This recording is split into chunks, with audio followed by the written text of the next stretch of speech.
कोई आपकी ज़िंदगी में आए, आपकी भावनाओं के साथ खिलवाड़ करे, आपको धोखा दे, आपको और आपके माँ-बाप को लूट कर चला जाए, तो आपको कैसा लगेगा? ऑब्वियसली बुरा ही लगेगा। और आप क्या करोगे? आप जाओगे कानून के पास। लेकिन क्या हो जब कानून में आपके लिए कोई जगह ही नहीं है? अतुल सुभाष केस के बारे में तो आप सबको पता ही होगा। 34 इयर्स का एक शादीशुदा मर्द जो कि बेंगलुरु में रहता था, आईआईटी में एक प्राइवेट फर्म में जॉब करता था और उसने पिछले हफ्ते ही इस दुनिया को छोड़ दिया। लेकिन दुनिया को छोड़ने से पहले उसने 24 पेज का एक नोट लिखा, एक लेटर। साथ ही उसने 90 मिनट का वीडियो भी अपलोड किया यूट्यूब पर, यह बताने के लिए कि आखिर वो इस दुनिया को क्यों छोड़ रहा है, आखिर उसके साथ लोगों ने ऐसा क्या किया जो अब वो जीना ही नहीं चाहता। तो बेसिकली अतुल के साथ क्या क्या हुआ था वो सब मैं आपको डिटेल में नहीं बताऊंगा, क्योंकि वो सारी चीज़ें ऑलरेडी बहुत डिटेल में अवेलेबल है। आई नो कि आपको हो सकता है पहले से ही सारी चीज़ें पता हो, बट मैं शॉर्ट में कॉन्टेक्स्ट दे देता हूँ।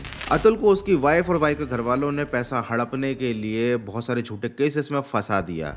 उसके ऊपर एक नहीं बल्कि मल्टीपल केसेस लगाए गए। उससे केवल लाखों में नहीं बल्कि करोड़ों में पैसों की डिमांड की गई। साथ ही साथ जो जज उनकी सुनवाई कर रही थी, उसने भी अतुल से इंसाफ दिलाने के नाम पर पैसे मांगे, जबकि अतुल के पास सारे एविडेंस मौजूद थे कि वो उसको गलत केस में फंसाया जा रहा है। उसके बावजूद भी उसको इंसाफ नहीं मिल रहा था, क्योंकि इंडिया में केवल औरतों को ही विक्टिम माना जाता है। लोगों की मानसिकता ऐसी बना दी गई है कि आदमी तो केवल अत्याचार करने के लिए ही पैदा होते हैं इस धरती पर। अतुल समझ गया था कि उसके कमाए गए पैसे से उसी के दुश्मन ताकतवर बन रहे हैं। वो corrupt judiciary system, corrupt police system और साथ ही उसके ससुराल पक्ष के लोग उसी के कमाए पैसों का इस्तेमाल उसी के लिए हथियार की तरह कर रहे हैं, उसकी जिंदगी बर्बाद कर रहे हैं। और वो ये बहुत अच्छे से जानता था कि वो एक अकेला ऐसा मर्द नहीं है जो इस जाल में फंसा हुआ है। इस देश में हजारों ऐसे रजिस्टर्ड केसेस हैं जहां पर मर्द झूठे इल्जाम में फंसाए गए हैं, और लाखों ऐसे केसेस हैं जो कभी दर्ज ही नहीं किए गए। अगर आपको नहीं पता तो बता दूं कि मेट्रो सिटीज में एक कल्चर चल रहा है, डाइवोर्स का एक पूरा बिजनेस बना दिया गया है। सिस्टम ये है कि किसी बढ़िया लड़के से शादी करो, उसके साथ 1-2 साल रहो, बच्चे पैदा करो, देन उसके बाद ब्लैकमेल करो उसको हैरेस करो, उस पर झूठे केसेस लगाओ ताकि वो डर के आपको तलाक भी दे और साथ ही में आपको दे मोटा पैसा, ताकि आप जिंदगी भर ऐश कर पाओ। और इस काम में वकील से लेकर जुडिशरी सिस्टम से लेकर पुलिस से लेकर हर वो बंदा जो एक पक्ष को तलाक दिलवाना चाहता है, उसका उस मोटी रकम में प्रॉपर एक परसेंटेज होता है, एक हिस्सा होता है। अगर एक लाइन में कहूं तो ये ब्लैकमेलिंग करने का वाइट तरीका है। लेकिन इसमें एक मर्द की और उसके पूरे परिवार की जिंदगी खत्म हो जाती है, बर्बाद हो जाती है। अतुल के केस में भी ऐसा ही हुआ। उनकी जो जज थी, फैमिली कोर्ट जज थी रीता कौशिक, उन्होंने भी अतुल से यही कहा कि यार देखो सारे केसेस झूठे ही होते हैं, हमें ही मालूम है, बट अगर तुम्हें इंसाफ चाहिए तो मुझे पैसा दो। सो अतुल के साथ जो भी हुआ ना, उसने सेक्रीफाइस किया है खुद को हम सब के लिए, उन सभी आदमियों के लिए जो इस तरीके के झूठे केसेस में फंसे हुए हैं। वो चाहता है कि हर आदमी जागे, अपने लिए लड़ाई लड़े, इस सिस्टम को बदले।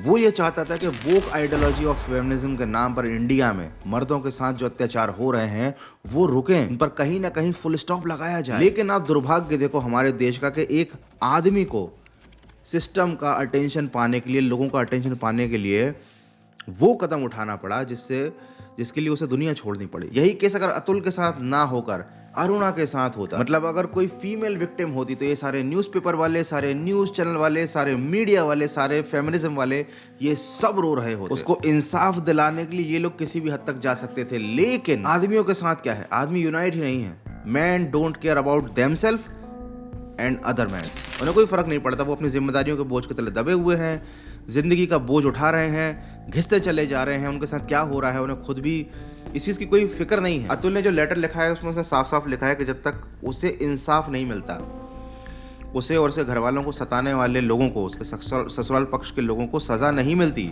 तब तक उसकी अस्थियां ना बहाई जाए। और अगर उसे इंसाफ नहीं मिलता, उसी को गिल्टी प्रूव कर दिया जाता है, तो उसकी अस्थियां उस कोर्ट के सामने मौजूद गटर में बहा दी जाए। आप समझ रहे हो कि उस लेटर को लिखते टाइम उस बंदे के दिमाग में क्या चल रहा था। एनीवे, हमारे देश में अतुल जैसे लाखों केसेस, लेकिन दुर्भाग्य की बात यह है कि हमारे देश में आदमी तो औरतों के हक के लिए और उनके ऊपर हो रहे अत्याचारों के खिलाफ आवाज़ उठा देता है, लेकिन औरतें ऐसा नहीं करती। ये कड़वा है लेकिन सच है। एंड इस वीडियो के माध्यम से मैं कोई मैन वर्सेस वुमेन स्टार्ट नहीं करना चाहता, और मैं ये भी नहीं कह रहा कि सारी वुमेन्स गोल्ड डिगर होती हैं, बट एक मैं आपको सोल्यूशन देना चाहता हूँ इस प्रॉब्लम का, सो दैट कि आपके साथ ऐसा कभी ना हो।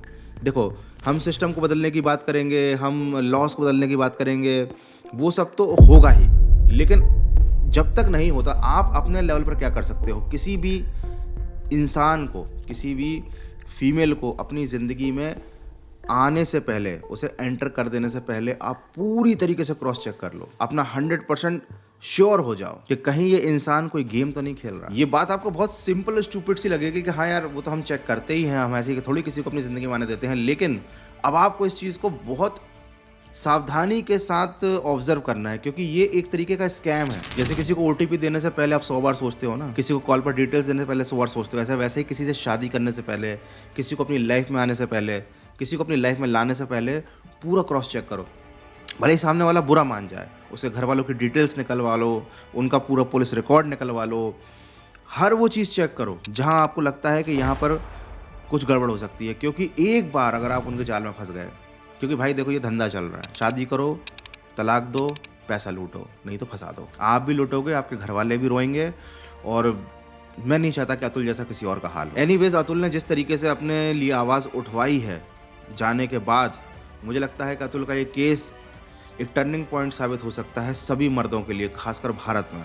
और आई होप कि भाई अतुल को जस्टिस मिले, उसे इंसाफ मिले और उसके गुनहगारों को सज़ा मिले, और ऐसी छोटी मोटी सज़ा नहीं, कड़ी सज़ा मिले, ताकि एक एग्जाम्पल सेट हो। तो वीडियो को यहीं पर ख़त्म करते हैं। भगवान अतुल की आत्मा को शांति दे, उसे जस्टिस मिले, और उन सभी मर्दों को जस्टिस मिले जो इस तरीके के फेक केसेस में फंसाए गए। एंड आप लोगों से रिक्वेस्ट है कि वीडियो को ज़रूर शेयर करना, ताकि लोगों को पता चल सके कि शादी और रिलेशनशिप के नाम पे किस तरीके का धंधा चल रहा है। Take care, good bye. मिलते हैं अगले एक और नॉलेजेबल वीडियो में।